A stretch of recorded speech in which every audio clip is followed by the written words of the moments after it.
Wow. Hi.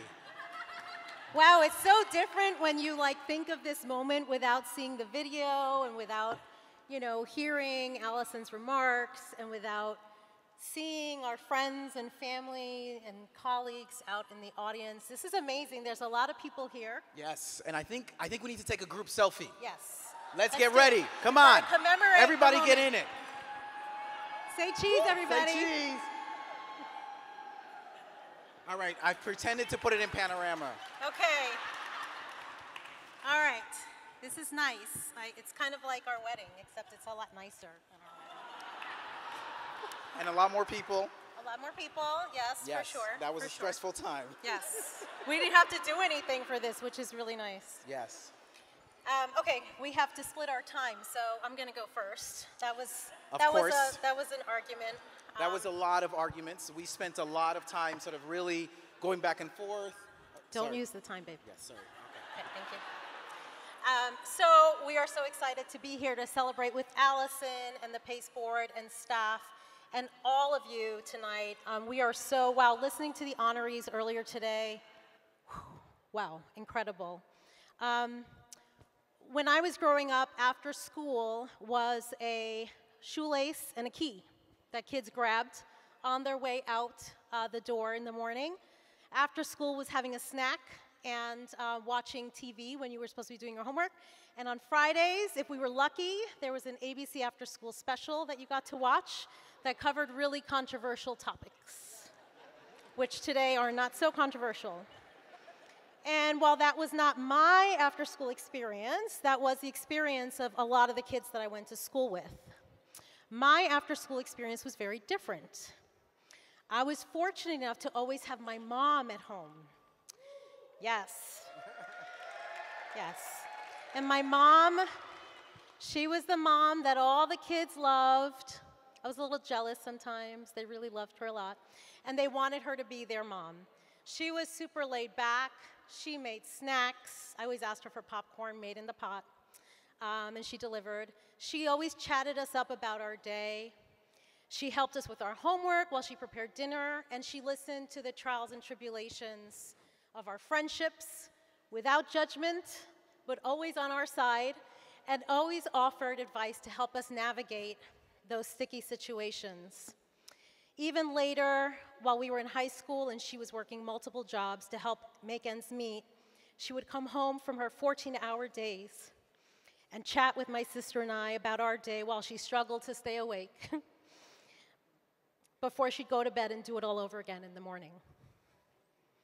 Eddie and I were really fortunate that when we had our two children, Javier and Sean, and Javier's here tonight, my mom, now known as Nana, stepped up to be their after-school provider.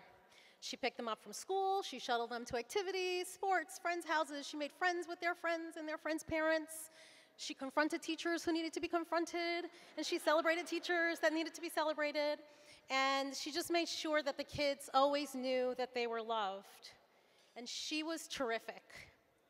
And the kids are terrific because of her. And now she is officially retired from her unofficial after-school work. And I'm really delighted that she's here this evening as a witness, not to my success,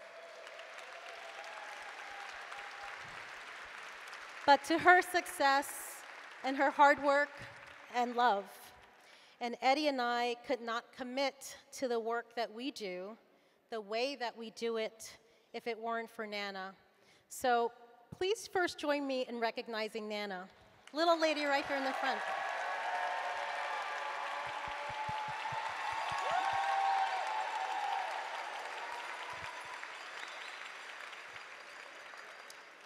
We truly stand on her shoulders, and Nana is an amazing example of what after school is about. A loving, trusting adult who truly values and honors the experience of childhood and the wonder that is what we call youth development.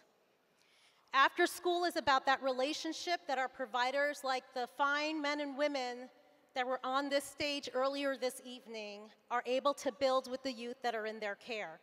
It's not just about having a safe space, but about feeling a sense of belonging. It's about having that adult that you trust to bring your hardest truths to to help you navigate those sticky situations while always championing you. In my current role at Trinity, I have the privilege of supporting exceptional programs that hold these values. Tonight, I'm joined by members of our neighborhood council, also awesome group right over there, who work every day in the communities of Lower Manhattan to relieve the stressors that many of our families face. Organizations like PACE, University Settlement, UA3, Henry Street, just to name a few, provide robust after-school and summer experiences for the young people of Lower Manhattan. And it is truly a joy to work with a group who is so clearly led by this value of love. They deserve a round of applause as well.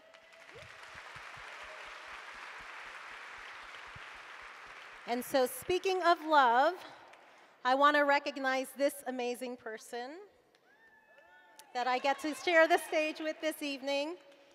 Eddie and I met at the University of Michigan in graduate school, and we have been, go blue, we won this year. And we have been on this personal and professional journey together for over 25 years. And while we share our core values, we've chosen different paths to do similar work. But we both understand that this work can both be heartbreaking and heartwarming, sometimes at the same time. I'm grateful to share this incredible journey with you, Eddie. Congratulations to you. I couldn't think of a better person to share the stage with this evening. And so, of course, they say, behind every great man is a great woman. But Eddie, when I read him, my comments said, but I'm going to go after you, so you should say, behind every great woman is a great man. Whatever. Eddie. All right, thank you. Mwah. So yes, I am that great man. You have no idea how much rehearsing that, not just rehearsing the speeches, what are you saying? How much time do you have, right? It was a lot of, I kept saying, we only have 7 minutes, you can't take 4, right? So, but I am so grateful for sharing this experience with Lorelei. I have to be honest, when Allison reached out, and I suspected when I got the email from Allison, I said, I know what it is. I know what it is. And when she said Lorelei as well, I said, it was a little bit of relief, because part of it is honestly 2 things. One is I struggle with really being acknowledged. It's hard for me to really, to allow myself to really be humbled by and recognize that I actually get to do good work and be acknowledged for that. And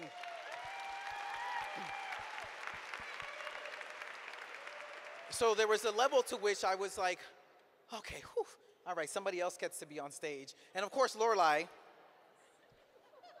who is a natural to this, right? But I also want to say thank you to Lorelei for also, you know, part of what we've done in terms of our careers is that, and what most folks probably don't know is, we always made strategic decisions based on the kids. We made a decision in terms of when one of us, I always use the elevator analogy. When one of us had an opportunity where it was going to take us up in the elevator, one of us would stay on that floor, and the other person would rise, and then vice versa. Because we realized what was core and was most important, right, was making sure that we raised good kids, right? And to know that we have such great and amazing kids who do challenge us every day. And I keep reminding myself, I set that up, right? We set that up. You know, like they are so smart because we trained them that way, but then they do that towards us, right? So, and I so value the fact that we have appreciated the fact that we've been able to maintain and create careers that have been meaningful for us. Careers that have really taken us in different directions.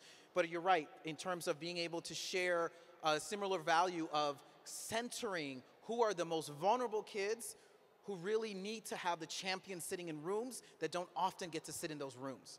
And that's what we get to do. We are always championing that reality.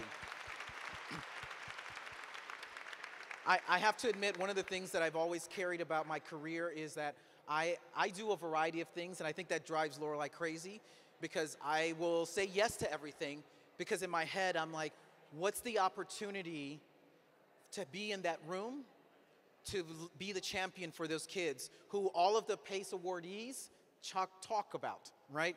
And so from my time at Children's Aid Society, where are my Children's Aid people? All right?